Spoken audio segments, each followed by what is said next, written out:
Hello there. Hi, I'm Rudy LeBron, and today I have a very special guest, Evelyn Brooks, who is running for the State Board of Education. How are you doing, Ms. Brooks? Doing wonderful this evening. Blessed to be here with you. Thank you so much for the invite. Well, no, I appreciate you coming. This is not a format that's for everybody, but I really appreciate when candidates come on and want to talk. Now, I'm having the state board candidates on there because they do carry our area, Mhm. and it does affect us. But first, I wanted Miss Brooks to go ahead and introduce herself and give us kind of a rundown about her. Thank you. Thank you so much. Good evening, everyone. My name is Evelyn Brooks. And as you have heard, I am running for the State Board of Education District 14. Just a little bit about myself. I am an educator, born with a pencil in my hand, my parents told me. I have experience in the classroom and out of the classroom. I've taught in the states of Maryland, then on to Colorado, Denver, back to Virginia. I taught in the state of in Virginia, and I substitute really briefly here in Texas, the great state of Texas. After retiring from the classroom, I took on a tutoring business and I homeschooled my children. Shortly after that, I started a small homeschool program for other children and mostly young girl athletes. They were gymnast athletes, and we just had the privilege of doing school our way, a little bit differently, but still excellence and quality in education. Gave us a nice small classroom feel. And so now, just a year ago, actually, I ran for our local board trustees and here in the city of Frisco, got my feet wet a little bit, and now I am running for the State Board of Education. And this evening, hopefully, you will learn more about where I stand on the issues. I definitely stand here to be a voice for parents, and I represent teachers. I represent that perspective as opposed to an association or even the state of Texas. Being a teacher, you're concerned about your children. You're concerned about the children and the business of teaching. So that's just a little bit about myself. Yeah, thank you. Well, well, I mean that it sounds like you've been around the education, uh, just the education system, in one way or the other your whole life. Mhm. And so now you're progressing on from the Frisco ISD onto the State Board of Education. So I'll be honest with you, the State Board of Education was not something that I knew enough about. I did a little bit of studying in show prep, but it is definitely something that I'm not familiar with, but my viewers may not be familiar with. So can you go ahead and tell me what would be your duties as a state school on the state school board? Certainly. I think, most and foremost, the most important job in my perspective, from my perspective for the State Board of Education, are the standards. A home is only as solid as the foundation it stands on. If there's not a firm foundation, then the house does not survive. It doesn't stand a chance. You start to see cracks in the ceiling and have foundational issues. And the same is with our standards. So the most important part of the State Board of Education members is making the standards for all the subject content that is taught in the state of Maryland or Texas, sorry. So in this state, we have approximately 5.3 million students who attend Texas public schools, and the standards are exactly and legally what teachers are employed to teach. So if we have a standard that says by the end of kindergarten, fourth month, students will be able to read proficiently at let's say independent reading level of first grade, first semester. That is a standard. And so as such, teachers will then select a curriculum. So usually your local ISD board, they will select a curriculum. And that's also another part that the State Board of Education does. So we recommend a curriculum for schools to use, but it is not mandatory. However, what is mandatory is the vetting process. So it is a long vetting process where you have experts, you have different publishing companies who would come in and show you what their curriculum is based off of the standards again. So and we have really good news about the subjects in the state of Texas that have really good standards. So we'll talk a little bit more about standards tonight, but that is a main important focal point are the standards, the curriculum, and it's just a choice, but it makes sure that it ensures that all the Texas essential knowledge and skills are attached to the curriculum. The state board also has the final say for charter schools, so they can either veto a charter school program here in the state of Texas or send it on through. Also, there's a permanent fund, a school fund, and that is the account that we use to purchase instructional materials. So they oversee and manage that funding, and it is a quite substantial amount of money. Started with just $2 million when it was first put together for the children here in the state of Texas. So that teacher certification, graduation requirements, those are some other parts that the State Board of Education is set up to take care of. It sounds like you'll have your hands full, Ms. Brooks. Yes. You definitely have your hands full. So we're definitely going to talk about curriculum because that's a hot topic. But why do you want to run for the state's Board of Education? Good question. I want to run for the State Board of Education because I can make a difference. We have a defining moment here in education, one that I've never witnessed before in my years of education and studying. And it's a time where I think more of us are aware and awake to the seriousness of how education has shifted. And it is not the same way that you and I were taught. It's not the same way that as adults we were taught going up from kindergarten up to 12th grade. So there's been a shift. And so upon noticing, and let me back up a little bit, because even when I ran for Frisco ISD, I think I could see there was something wrong where our achievement was not as high as it could be. Our standards weren't.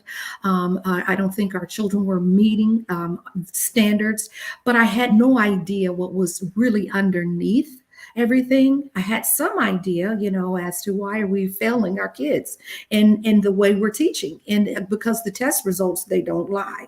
And so I thought I could go in and I could make a difference as far as some requirements, some standards of academic excellence. And then after realizing, oh my goodness, this is an entirely different vision for education. And when I realized that, I knew I could make a difference. I could reveal what a good education looks like and where we are right now. So definitely to use my expert advice and experiences to ensure that the children here in the state of Texas can achieve a high academic. Thank you for wanting to serve. That is, and I tell every candidate that, because serving is I mean, it takes a lot of your time, and it takes time away from your family. It is intensive if you're doing it right. If you're doing your public service right, it will keep you busy. So do you have the time to invest in the responsibilities that this position would ensue?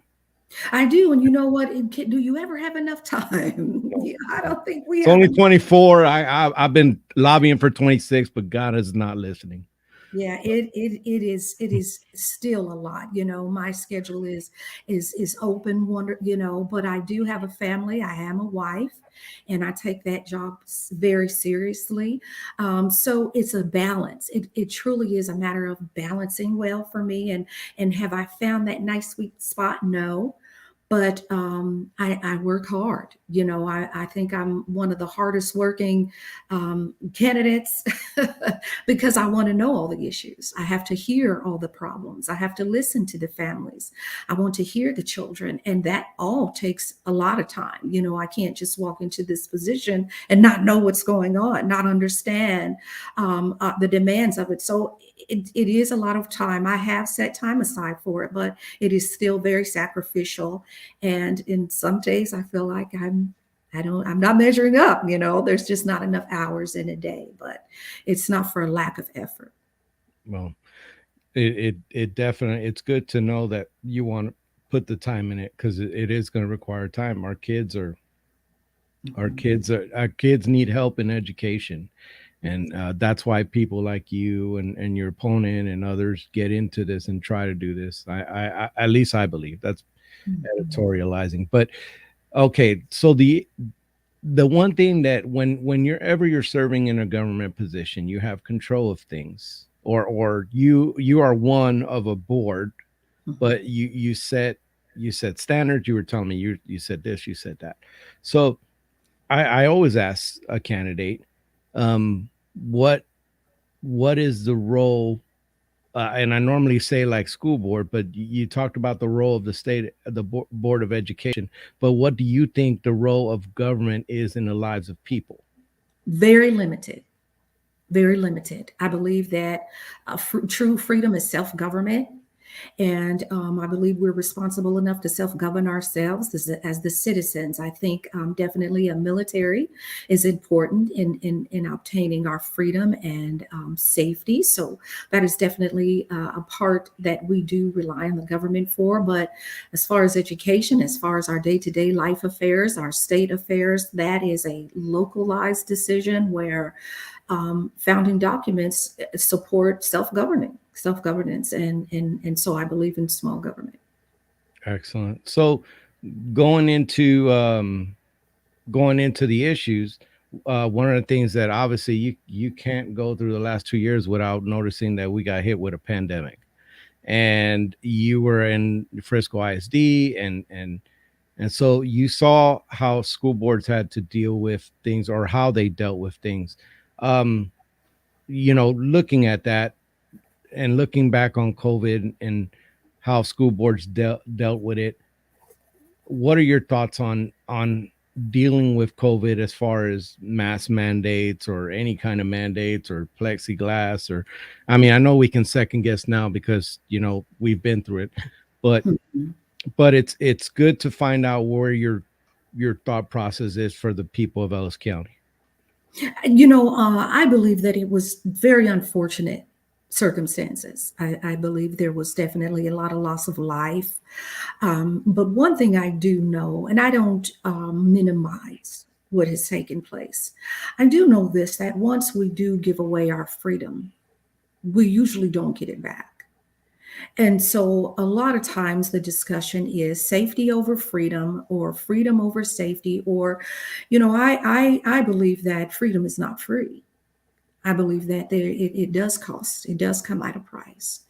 And I think that's really what has made this nation great, is because you had farmers, you had everyday people, with the Revolutionary War, who got out to fight for the very foundation and the principles of this country. So as such, I think there's a very fine line between rights, freedom, and safety. And I think I've seen a lot of our freedoms taken away, with the mandates.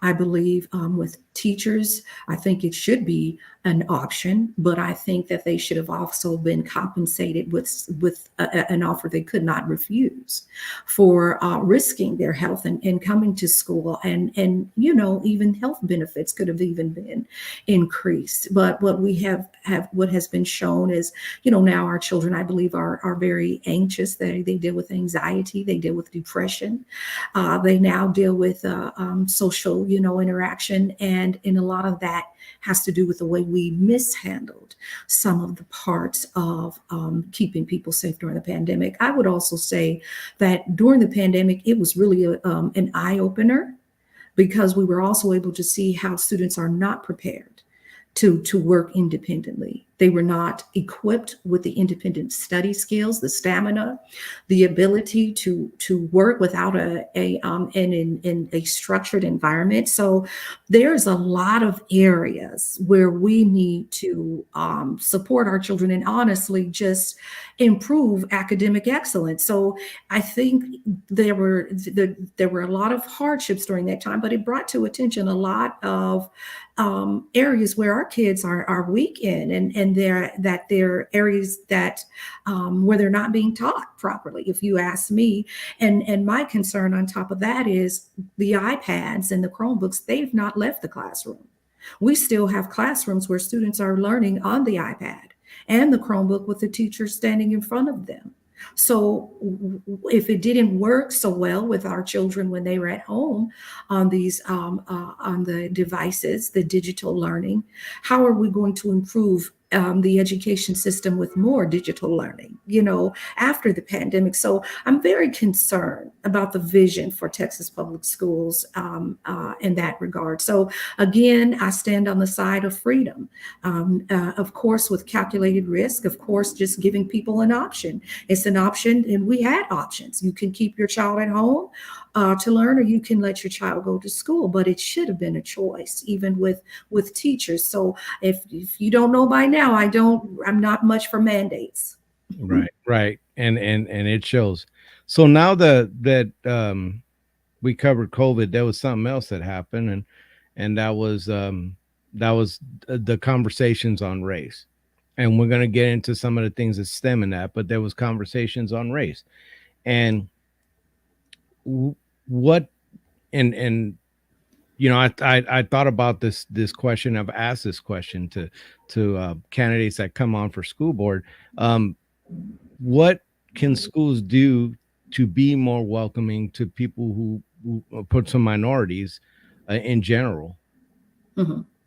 The same thing we do before, race had become such an issue here within the past 6 years, and that is love everybody. Yes. Teach all the children. All children are born with the ability to be taught. All children can learn when given the opportunity to receive a quality education that is diverse, using the different learning styles. One that includes auditory, visual, tactile, kinesthetic. They're moving around. I mean, if you have a very effective teacher and you have high standards, children can reach beyond the ceiling. I mean, they can, sky's the limit.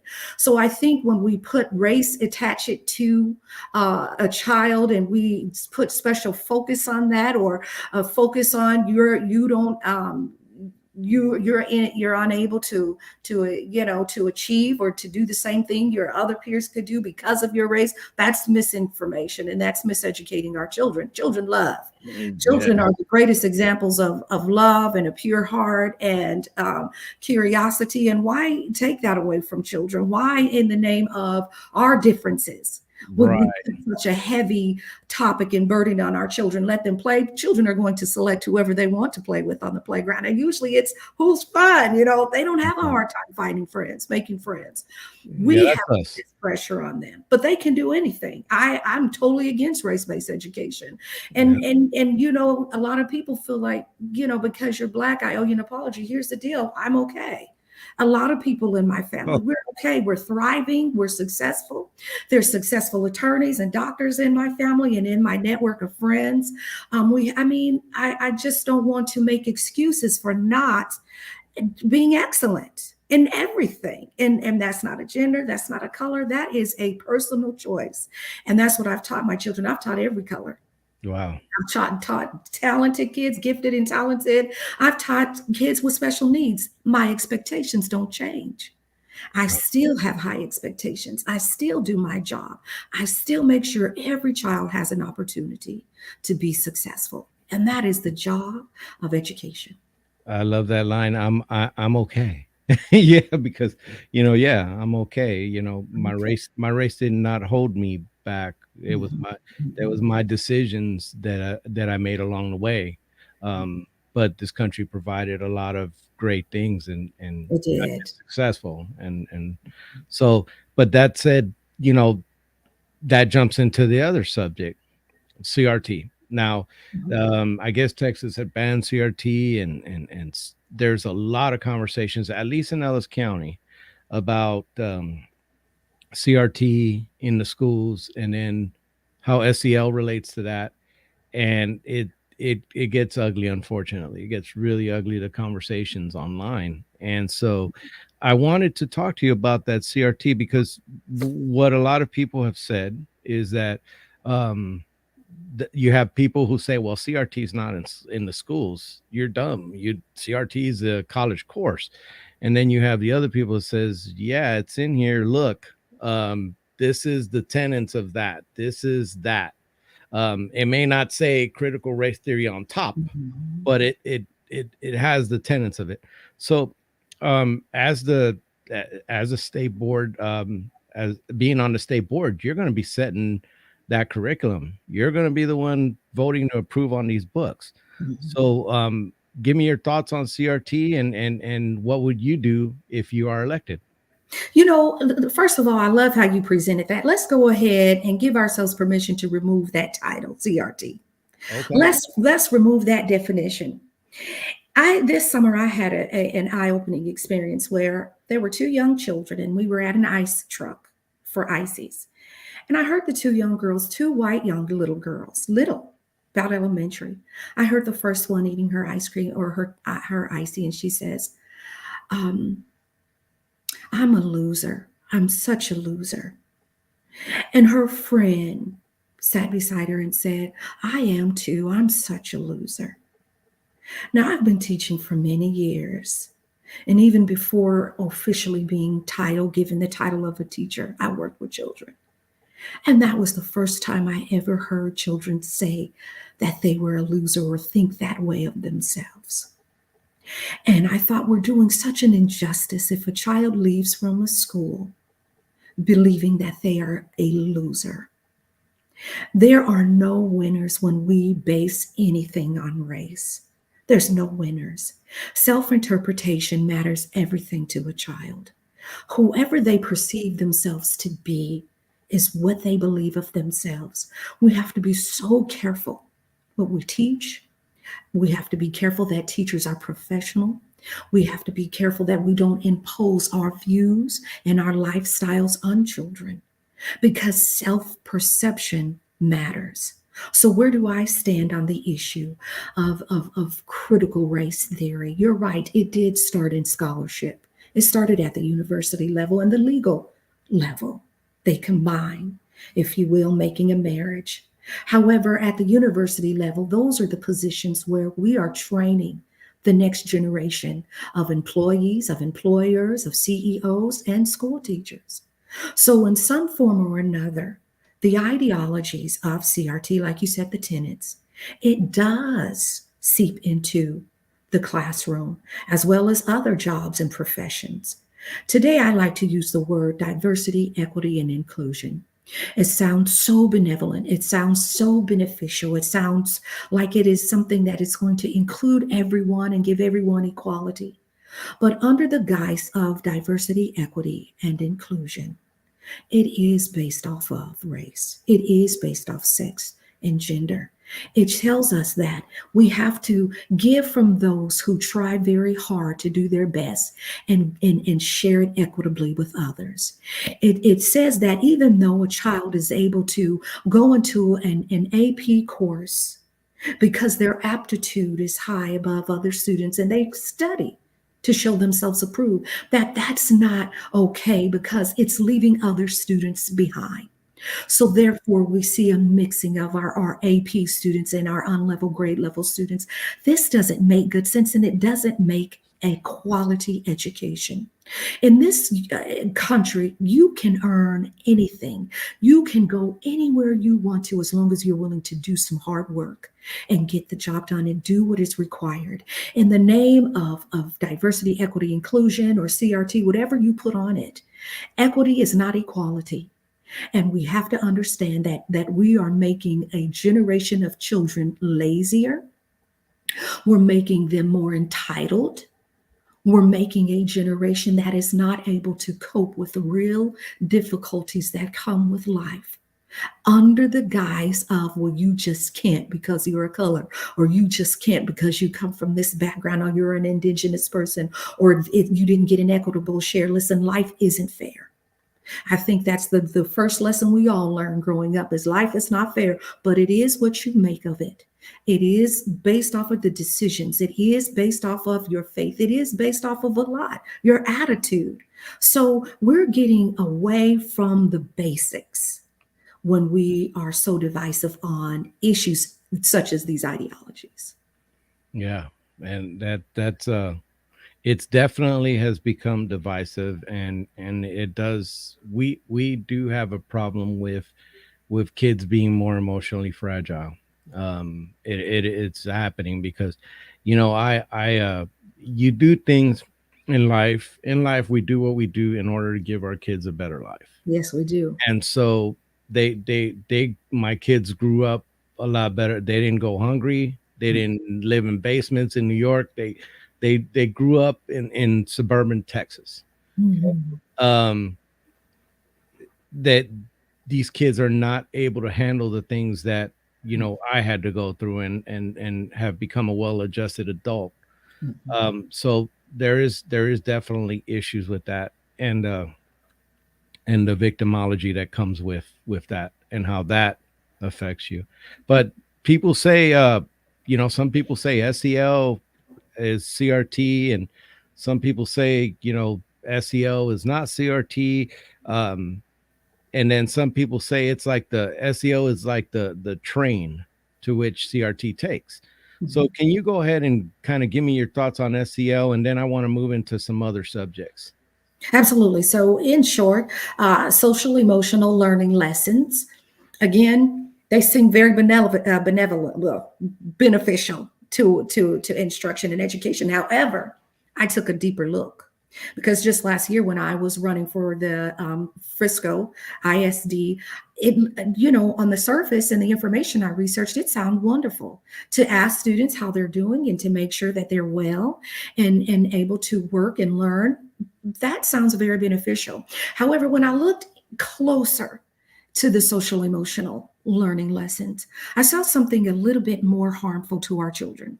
I saw something that undermines adults and parents and guardians, um, and that is concerning. It's now based off of software technology, and there are third parties. So if I back up a little bit, the whole child is not the responsibility of the education system.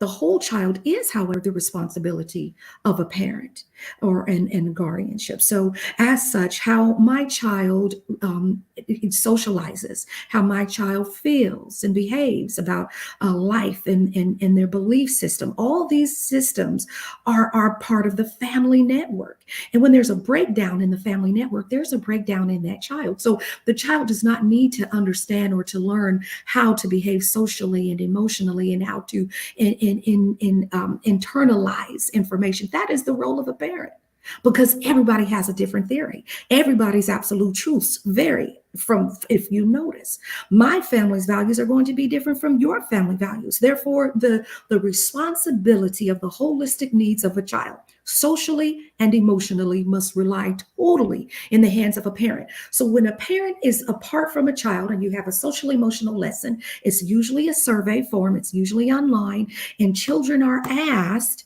how do you feel today? Well, what makes you feel that way? Are you suicidal? A lot of the questions go from how do you feel today to have you ever had suicidal thoughts? To how many sexual partners have you had? To do you think your parents are against you? To so parents, we're too trusting. I don't trust anything that's not inside of a book that I can't see. I don't trust anyone or anything that's when it comes to protecting my child. So if we don't have a book, a textbook where I can see and follow along, if I don't have something in writing that the child is learning in terms of homework, I have a problem with that. Social emotional learning lessons are not on paper. It's not in a book. It's online. So the students, once they answer and they go to different activities, and we have no enforced accountability. My child, I can't even come home and say, hey, our family doesn't believe in this because I've not seen it. So anything that a parent cannot see or hear as it pertains to their child, you should be very aware. Regardless of what our differences are, you need to know what is being taught in the classroom, how it's being taught, and who's financially benefiting from what is being taught. This is just the role of good parenting. Because I'll tell you what I have learned with social emotional lessons is a lot of that information is undermining the role of the parent and all the hard work that we do in parenting our children. So it sounds wonderful. And then the data is being collected. Where is the data going to? There's third party rights and privacy rights. You don't know who the third party is. So your school used to be that we had a chart that as teachers we would write the grades down. We would write some of the pivotal points, that we observed from each student in during class. And then in this file from kindergarten to 12th grade follows them on to college. When we have social emotional lessons and when we are putting this information online or through software technology, it is following children from kindergarten and beyond to adulthood, to the workforce. So we should all be very concerned about the information that our children are giving and to whom it's going to. So there's so many different dynamics that we have to really question. My advice to parents is opt out of surveys, know which social emotional learning lessons are being taught, and just be on top of everything. Ask and see and follow up and enforce, because these are our children and we get one shot. Definitely get one shot. So I wanted to go into another social subject that's happening is the conversations of parents about the over sexualizing of our kids and some of those lessons and stuff that's going on with that. There's different documentaries that have come out, like Whose Kids Are These, and the other one, Mind Polluters. I actually had Mind Polluters on, the people who made that. But can you give me your thoughts briefly on that? And because I'm running over on my show, normally I do 30 minutes, but we're having some good stuff here. Okay, I'll make it brief. This was really what made me get in the game, was comprehensive sexual education. This to me is a game changer. This is a game changer because you cannot introduce pornography to a child and expect that child to still thrive and grow into adulthood thriving. So it presents not only a problem individually, but to future families, to future marriages, to a future society. So the comprehensive sexual education is not the education that we grew up knowing. It's not about the biology of the body, hygiene, ways to protect your body from pregnancies, how you get pregnant. It is beyond that. It's teaching children how to have sex. It's teaching children in the name of inclusion how to have homosexual sex or gay sex, how to enjoy sex for pleasure rather than something that is sacred, that is ordained by God, given to one man and one woman in holy matrimony. Many of us still believe that. Some of us still have those values as families, and we should not be shamed for that, for having those values. So when we send our children to school and they're learning such concepts as early as kindergarten, masturbation, self-pleasure, we all should have a problem with that. Now we have a lot of graphic material in our libraries. It's showing children sexual content. The explicit language, even if it's not showing the images, the language is explicit. Put your in my I mean, this is not education. And everybody should be concerned because it affects our families. It affects our future. So sexual education should be taught at home because everybody has their own values attached to it. And there's a reason why as parents we teach our children sex, because we want to start out with the birds and the bees. We want to have modesty. And there's nothing wrong with modesty and how we teach our children about sex. It is not the role of the state. It is not the role of the government, but each has imposed in trying to show us how it should be taught to our children. Our children should not be taught sex. It changes entirely who they are, who God created them to be, and the trajectory of their future, because now everything is associated with this sexual premise, and that's taking away the innocence of a child. And honestly, it's child abuse. Yeah. It there's some things that have shown up in books, and like Granbury, I believe, had some books that showed up. I mean, there's been books locally, and so there's some issues with that. And as a state board, on the state board, you're going to see a lot of that stuff come down in curriculum, and that would be your job to yay or nay, and we know now where you stand on that. So moving on from those things, the academic excellence and the standards. Now, that the pandemic had a big effect on all our children. Mhm. And the learning, the test, the learning, the, every, by every measure, the children have decreased in their knowledge. And so, as in on as the state board of education, what are some of the things that you can do, together, obviously, but you can do that can help improve that, or help districts, local districts, improve? Mhm. And that's a good point because that is my intention. My intention is to help all the local districts that are inside of my, or counties that are inside of my district. And I really love that part about how the State Board of Education is divided into the 15 districts, because in a way, I need to know what is going on in my district. I need to be an available resource and tool for the people that are affected in my particular district. And we help one county at a time. So as far as the education gap, even the achievement gap, as well as learning loss. I think, we need to look at the most vulnerable students, and I don't think we did a good job of that. We have to look at our special needs students first. A lot of them suffered, I think, the most because a lot of the materials that they need did not follow them necessarily at home. A lot of those speech and a lot of the help, the therapists that they usually would get at school did not follow them at home.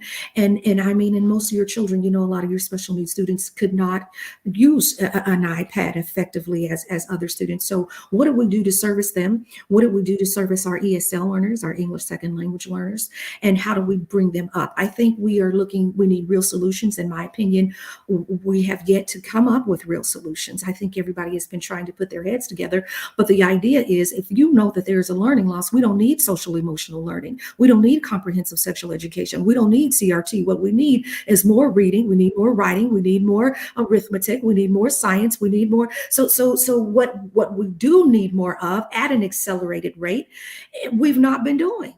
As a homeschool family, I've had the privilege of selecting curriculum that is going to challenge my children and students. It's going to meet the requirements of the standards in the fastest, most succinct way so that children can learn quickly so that we can move on. For example, I had my students, my children, when they were in elementary school, I had them learning middle school curriculum. When they were in middle school, I had them learning high school curriculum. So when they were in high school, we did dual credits, we did college. So you're always teaching and you always have high standards, and you're always making sure that you have a curriculum that is challenging, that is engaging. So there are strategies to still achieve high academic excellence. And I am not I don't take no for an answer. I'm not a make excuse type of person. Kids are resilient, and when we teach them resiliency and we teach them how to have high standards and how to esteem, the work of a student, I think we'll get good outcomes. I think we can definitely bridge the achievement gap and bridge the learning loss when we use just the methods that have proven to work. By first grade, children need to read, add, subtract, multiply, and divide. I mean, these are standards that all our children should be expected to do and perform at. So I think if we got rid of what is not real education and we replaced it again with real education, then we would see a significant growth. Because right now, Texas, our achievement level 41 in the nation, that's just not acceptable to me. That's a Okay. poor excuse when you have so much money, you have so much resources, and you're the United States of America. So I don't accept, a lot of what I'm giving, given and oh, it's this or that. No, those are excuses. And this is not the education we grew up on. This is something different. It's wasting time, and we're not serious enough about academic excellence at all. Yeah. And thank you for mentioning the special education. That is a near and dear subject, and hardly gets mentioned. There is a lot of mandates that come down with special education, and normally not enough funding. And I've asked, I ask all the local school board members about that. Um, the special education did take a big hit because they didn't have the things that trained professionals help them with on a daily basis. And we're not just talking about a teacher. There are speech therapists, there are all kinds of different professionals that get in there and teach. So they did take quite a loss. I wanted to ask you, what is one class that you'd like to see added to the requirements for graduating high school or graduating high school? Yes. Mm, there's so many requirements there. I don't know if I would mandate a class, but I would definitely love for the focus to be for students having the ability to intern and to sit and shadow a professional in the field that they want to go into. I think they need definitely more hands-on experience as well as book smart, experience. But I would love to see them be able to engage more with real life experiences at that level, so opening that up, we do have the career and technology education component, maybe expanding that, but definitely being a true community where high schoolers are put to work and put to training and given the skills to pay their bills, upon graduation. But definitely just some of the hands-on experiences, apprenticeships, those type of opportunities where they can thrive the day after they graduate. That was what I was going to mention. Not everybody's meant for college, and our system is tailored for you get out of high school and you go right into college, and not everybody's cut out for that. And it's not a bad thing to say. I've made No, my life on a trade, and I've met many people who have, and they don't have the student loans to go with it. So, it can tech or can Ellis County count on your support for the CTE programs? absolutely. Expanding them and providing, like you said, more trade opportunities. I mean, we all need HVAC. We're all, I mean, these are things we, during the storm, what did we need? We needed that help, support. We Definitely. needed it. Unfortunately, I'm not a 10 at the electrical aspects of my home. I wish I did, but those are necessary fields. Absolutely. And if our children could leave with a certification or some experience in those areas, you're absolutely right. They can definitely thrive and achieve. And you're right. The path of college is not for every child. So I would love to see that expand. So you're not walking around rewiring your house anytime soon. I am not, but I will teach you how to read. Yeah, okay, okay. Well, unfortunately, we come to the end of the show. This is the point when I give every candidate a chance to talk directly to the voters. This is your chance. I'm going to go ahead and give you the screen, and you go ahead, Miss Brooks. All right. Well, first of all, thank you so much again, DV. It was such a pleasure to be here. Oh my goodness, with Alice Talker Show. What I want you all to know about me is I am truly a servant. I have a servant leader heart. My heart is right. My heart is definitely to bring, once again, a standard of academic excellence. I'm here to support you. I'm here to support families. I'm here to get into the grind, the everyday grind that the families endure on a day-to-day basis. I'm here to ensure that the rights of equality and equal education are stood behind. I'm your one. I want you to just understand that whoever you vote for really needs to be a voice for the children, teachers, and parents. I think we kind of get lost with associations and memberships and we start to have an allegiance to the state or to the government. My allegiance is to the people. I have an allegiance to make sure that our children are protected, that their innocence is protected, and that they have the tools that they need in order to succeed as adults who thrive and are contributing citizens in this country and in this state. So I am that candidate, and I just want you to know what you're getting when you vote for me. You're getting someone who doesn't know everything, but willing to find out. Thank you for your time. God bless you all. Thank you so much. Well, thank you so much for coming on, and I appreciate your kind words. I do have Miss Evelyn Brooks' opponent, Miss Tracy Fisher. She's actually coming on tomorrow, and I'll be having this conversation with her, and hopefully the people of Ellis County will be able to be informed in their choice during election day. Again, thank you so much, Miss Brooks. It's been pleasant to have you. I went a little longer because I wanted to get this information. And again, I appreciate your time, ma'am. I appreciate you as well. Thank you. God bless you all. Thank you so much. Bye Good bye. night. Good night.